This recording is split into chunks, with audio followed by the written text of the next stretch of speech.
anak-anak muda seumur Atta ini, kalau Bung Karno dulu memimpin bangsa ini umur 30-an loh sebagai presiden. Apakah bisa generasi Atta ini umur 26, 30, 40 ini memimpin bangsa yang begini besar, ya, yang dipisahkan 17.500 pulau dengan ribuan suku, bahasa, dan banyak agama di kita, tapi tetap bersatu. Nah itu aja tak kira-kira kunci-kunci pertanyaan yang akan saya tanyakan guys. Nah sekarang kita ini uji cerdas. Wow, tapi sepertinya si Atta cerdas. Sampai aku tanya, apa ya sih yang nggak dia bisa? Enggak sih. Kalau aku sih intinya kan anak Indonesia ya Bu ya. Kalau anak Indonesia kalau mau maju dia harus berani, berani memulai sesuatu. Karena di zaman sekarang ini walaupun eranya milenial dan lain-lain, banyak juga anak yang nggak berani mulai sesuatu gitu. Entah takut gagal, takut rugi, takut sama bapak ibunya, atau takut sama pacarnya gitu. Jadi kebanyakan takut pacar. Iya, itu dia. Kebanyakan takut-takut ini yang bikinnya nggak maju gitu kan. Iya. Nah makanya kalau ditanya aku gimana ngelihat milenial sekarang, kalau milenial sekarang bener-bener mau berbuat, insya Allah apa aja bisa berhasil, Bu.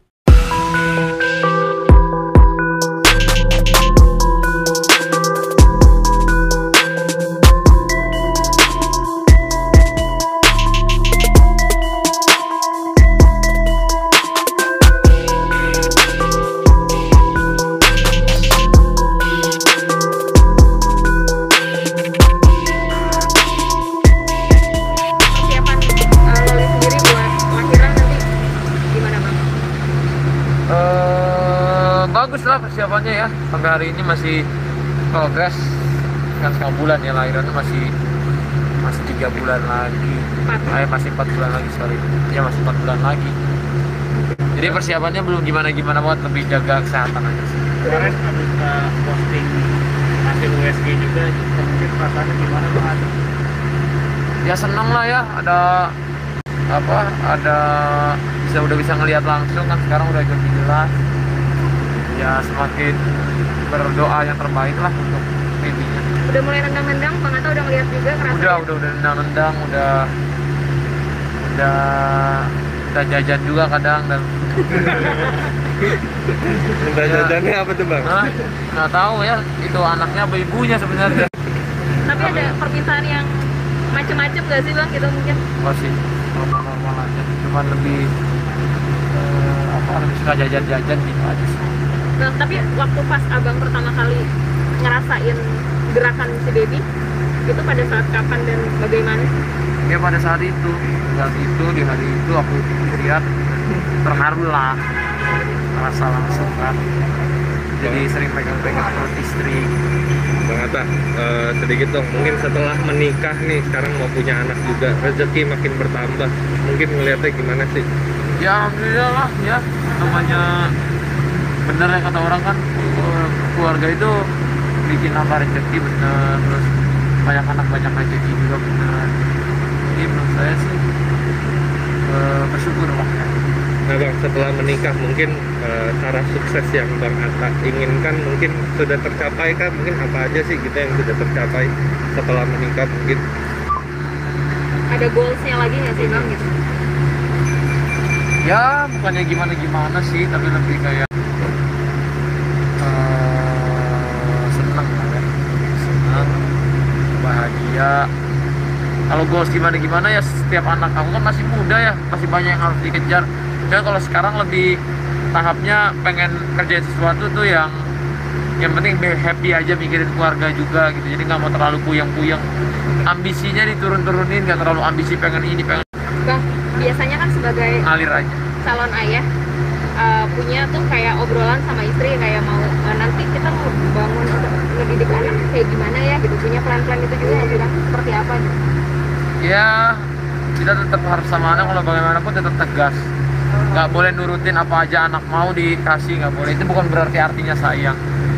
Selalu menuruti bukan artinya sayang, selalu tegas bukan berarti nggak sayang. Karena kan memang orang tua harus tegas ke anaknya, bapaknya ibunya mengingatkan yang baik. mengingatkan yang sebenarnya, harus kayak gitu sih. Jadi aku juga udah ngomong sama istri juga, kalau kita ngedidik anak, kita sayang, kita asuh dia, kita jaga. Apalagi aku orangnya protek banget sih kalau sama anak ya. Tapi tetap kita harus kasih tahu mana yang benar, mana yang salah. Diajarkan sejak dini, nggak boleh apa aja mau, apa aja bisa dapat, nggak gitu. Di hidup itu ada proses, ada yang harus dikerjakan, harus ada keringat yang turun untuk mendapatkan sesuatu. Nggak segampang yang dengan minta aja. Biar dia nanti udah gedenya jadi pribadi yang bertanggung jawab dan tahu arti rezeki, lebih bersyukur dan lebih mau kerja keras juga. Nah Bang, kesuksesan Abang saat ini tidak lepas dari doa sang istri juga tadi ya. Mungkin cara Abang memanjakan istri juga seperti apa sih dengan kesuksesan Abang yang sekarang gitu? Oh, ya memang kan kita kerja buat keluarga ya, pasti kan apapun yang dikerjain kayak nanti keluarga tuh kedepannya bahagia gara-gara bapaknya ini kerja, menyiapkan apa kebutuhan mereka, menyiapkan ininya itunya. Itu menurutku jasmani rohaninya segala macam itu kan adalah bukti kita sayang sama keluarga gitu. Tapi udah mempersiapkan kayak untuk asuransi pendidikan dan masa depan anak juga nggak sih? Waduh, belum nyampe sih ke situ, tapi baru kepikirnya saya penting juga sih itu. Tapi sampai sekarang aja saya nggak terlalu orang yang kayak apa asuransi gitu sih. Tapi itu bagus untuk dipikir. Oke, Bang Atta, sedikit soal Bang Atta kan mungkin berangkat dari nol juga ya, membangun karir. Mungkin sampai saat sempat jadi beban nggak sih Bang gitu? Nyampe di titik ini gitu. Iyalah, pastilah ya, karena kan hidup nggak ada yang gampang ya.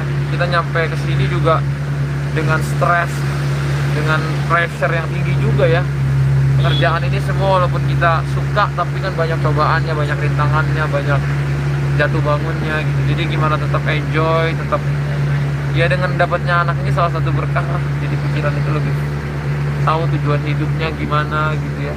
Lebih bahagia, ada cindera mata dari yang maha, ada hadiah terhebat dari yang maha kuasa.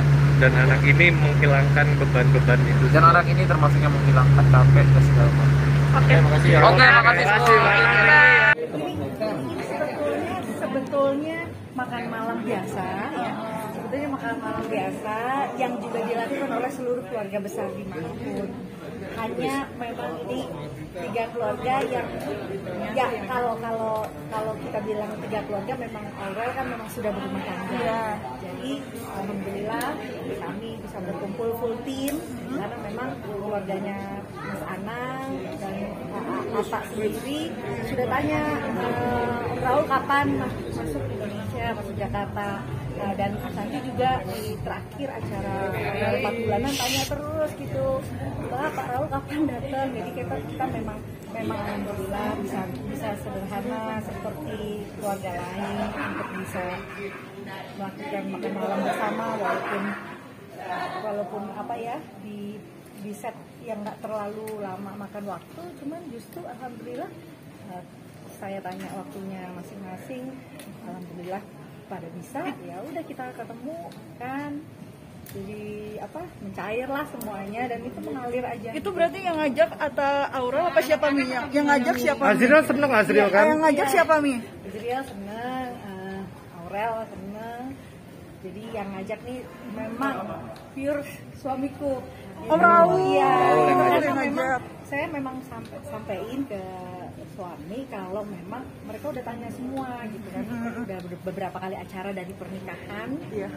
Dari Maret memang bertahan untuk nggak bisa datang gitu kan. Jadi mungkin Raul juga dengan suka cita dan bahagia alhamdulillah bisa masuk ke Jakarta kembali, kumpul sama istri dan anak-anak, terus juga kumpul dengan keluarga besar, makan yang ramah tamah yang simple tapi berkesan.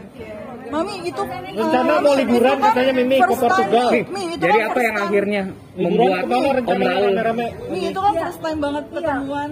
Kalau first time ya bukan first time, artinya udah setelah lama ketemu.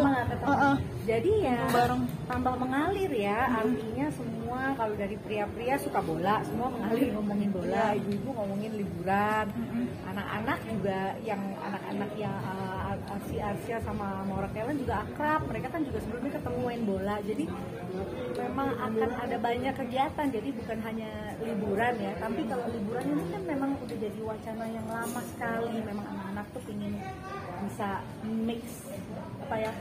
mixing sosial lah gitu, akhirnya bisa kesini bisa kesana, anak-anak juga mesti sadar bahwa orang tuanya tambah lengkap, tambah lagi ada keluarga Halilintar, itu juga mungkin belum kesempatan aja untuk ketemu, jadi bayangin, kita baru bayangin aja nih liburan ber-70 tuh gimana. Rencananya mau kemana sih, Mi? Rencananya mau liburan kemana sih, Mi? Belum ada rencana. Tapi mau liburan bareng. Rencana liburannya mau kemana sih, Mi? Sama sekali di acara makan-makan kemarin tuh semuanya mengalir, semuanya senang, semuanya apa ya, natural lah ya, artinya enggak kan artinya kita juga sepanjang pandemi ini kita bukan nggak tegur sapa ya kan, kita tetap tegur sapa, malah intensnya malah tambah sering dengan Aurel yang sekarang udah berumah tangga, kebutuhan dalam batinnya, mentalnya juga lebih banyak tanya ke saya, dan juga saya melibatkan lagi ke suami, jadi intensnya yang mungkin nggak ketangkep sama semua orang itu lebih banyak dan lebih dalam, cuman kelihatan visualnya di makan malam itu gitu, jadi ya semuanya mengalir aja. Tapi Asril ulang tahun gimana kemarin ya? Pacarnya Asriel itu manis ya, Raul juga menangkap Asriel happy, terus Menzel juga senang gitu, memang anaknya pendiam gitu. Saya senang, saya cuma tanya aja, memang sekolahnya udah mau di Jakarta, udah dia hati-hati, tetap jaga kerukunan semuanya gitu. Ada rencana tunangan gitu nggak sih, Mi, untuk dia? Belum, jadi nenek dulu aja. Mi, apa yang akhirnya membuat Om Raul sendiri ngajakin ketemu itu apa, Mi? Tiba-tiba, Mi? Itulah, kalau sebetulnya makan malam itu kan sebuah silaturahmi yang normal yang bisa dilakukan oleh semua keluarga dimanapun. Hanya memang kapasitasnya memang keluarga kami nggak terlalu sering karena semuanya punya kesibukan masing-masing, dan juga Raul ada di luar kota, di Timor Leste, dan juga Atta punya kesibukan, tambah lagi bolanya, terus Aurel juga kadang harus menyesuaikan jadwal dokter dan lain-lain. Jadi alhamdulillah Selasa kemarin itu semuanya setelah pertemuan tanggal 20 barbecue di rumah itu kita Raul juga masak. Ya udah kita makan malam. Saya seneng karena tadinya udah harus kembali karena juga ditunggu kerja lagi gitu. Antrin belanja Aurel perlengkapan gitu. Nanti kalau Arsi ulang tahun, ucapin selamat. Arsya. Udah harusnya kita diundang ke Bandung, cuma acaranya tepat jamnya dan waktunya sama acaranya adalah. Itu salah satu kemarin yang saya bicarakan dengan si Atta. Saya bilang sama dia, proud of you, dia bilang.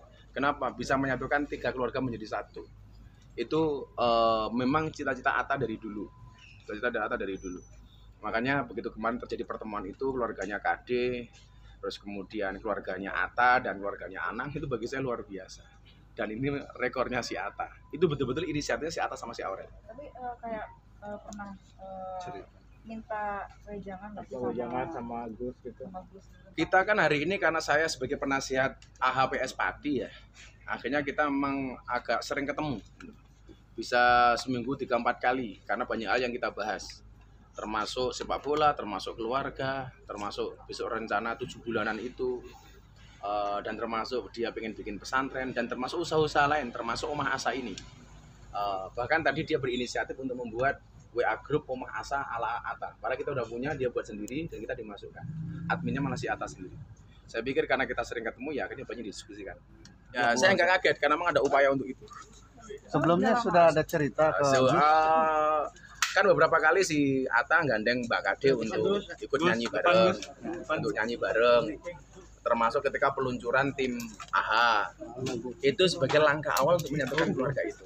Terus kemudian Mas Raul Lemos juga memberikan hadiah kepada Aurel ketika ulang tahun. Itu langkah-langkah itu sudah step by step dari sebelum. Jadi bukan kok ujuk-ujuk atau tiba-tiba, tapi sudah ada pendahuluan sebelumnya. Maka kalau terjadi pertemuan itu 3 keluarga itu, saya cuma bilang kemarin ini ke depan perlu dikembangkan lagi supaya lebih harmoni. Inilah ajaibnya dari pernikahan mereka. Ada memang Gus Miftah sendiri memberikan kata-kata seperti itu sama Atta? Ya, saya memotivasi saya untuk menjadikan keluarga ini betul-betul menjadi teladan bagi bangsa Indonesia. Karena apapun itu keluarga mereka disorot. Gue sebagai saksi pernikahan Atta, seneng nggak sih Gus melihat mungkin sempat kaget juga atau terharu juga gitu? Banget, saya langsung telepon dia, kamu keren loh bilang. Dan itu betul-betul kita syukuri karena memang itu betul-betul inisiatifnya si Atta. Gus, ini bagian inspirasi buat keluarga-keluarga para artis yang lain gak sih, yang kan banyak juga yang nggak akur gitu kan? Iyalah, biasanya orang tuh kalau menikah malah kadang-kadang jauh dari orang tua kan. Ini justru pernikahan mereka bisa mendekatkan orang tua, bahkan mendekatkan banyak keluarga. Ini kan bisa dijadikan contoh dan teladan. Kenapa enggak? Nah, itu. Makanya salah satu fungsi pengajian kita di sini besok kajian itu ya. Saya pengen pengajiannya itu apa? Bukan one way, bukan hanya dari saya kepada mereka, tapi mereka juga bisa sharing terhadap pengalaman mereka. Termasuk kemarin Atta bilang, aku besok minta tema Gus apa tentang bagaimana kita bersikap sebagai orang yang populer. Jangan sampai kemudian kita sombong, teman-teman artis ketika udah punya nama dan lain sebagainya. Itu besok bagian dari kajian yang akan kita bahas. Dan itu usul dari Atta Halilintar. Gus, usul juga nggak sih Gus untuk nama yang sebentar lagi kan Aurel nih? Ya sudah kemarin minta nama ke saya malah si Rizky Bilar. Saya kasih nama Muhammad. Terus terusannya siapa ya? Tapi kalau si Atta belum. Tapi kan kabarnya mau melahirkan di luar negeri nih. Gus sendiri menemani nggak sih? Saya belum tahu dan karena juga belum pasti. Jangankan melahirkan, mau 7 bulanan saja TV rebutan untuk acara 7 bulanan itu. Makanya baru kita matchkan waktunya yang cocok kapan. Nanti karena kemarin saya pas 4 bulanan saya nggak bisa hadir, ya 7 bulan besok akan saya usahakan untuk bisa hadir. Udah ya. Makan dulu. Atta kenapa nggak hadir hari ini, Gus? Kenapa? Atta kenapa nggak hadir hari ini? Ke Bandung dia. Ada acara syuting, udah ada pekerjaan, maka kemarin siang dia kesini lama. Yang foto-foto yang diposting kemarin tuh dia di sini kemarin. Seharusnya banyak Atta-Atta yang lain, tapi karena Atta sebagai YouTuber terus berinovasi dengan cara dan gayanya sebagai anak muda Indonesia, itu yang patut diapresiasi. Artinya dia juga bisa menjadi motivasi untuk anak-anak muda yang lain yang lebih kreatif, yang lebih produktif, yang lebih inovatif dalam melihat situasi pergaulan, tren gaya hidup dan lain-lain lah, kira-kira begitu. Kebetulan saat ini baru Atta yang bisa tampil seperti itu. Atta itu workaholic, artinya workaholic, dia sangat menghargai waktunya. Disiplin dia dalam berkreasi, berdisiplin dia dalam membuat konten. Itulah yang membuat dia konsisten terhadap kerja dan kinerjanya. Itu juga yang membuat mungkin para selebgram atau YouTuber lain mengikuti. Seperti teman-teman Irfan Hakim, Raffi, apa segala macam. Tapi khas untuk Atta, dia ini tidak mau tampil dengan produk di luar yang dia pahamin. Jadi konsistensi Atta sebagai YouTuber itu yang apa namanya, yang membuat apresiasi anak-anak muda terhadap Atta itu meningkat, kira-kira gitu ya.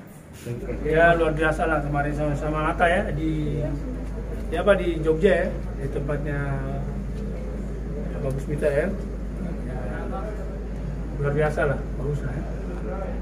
Ya memang itu kan anak muda. Kemarin baru ketemu di acara ulang tahunnya ya, pondok pesantren Bagus Mita itu, ya baru ketemu lah di situ kan ya.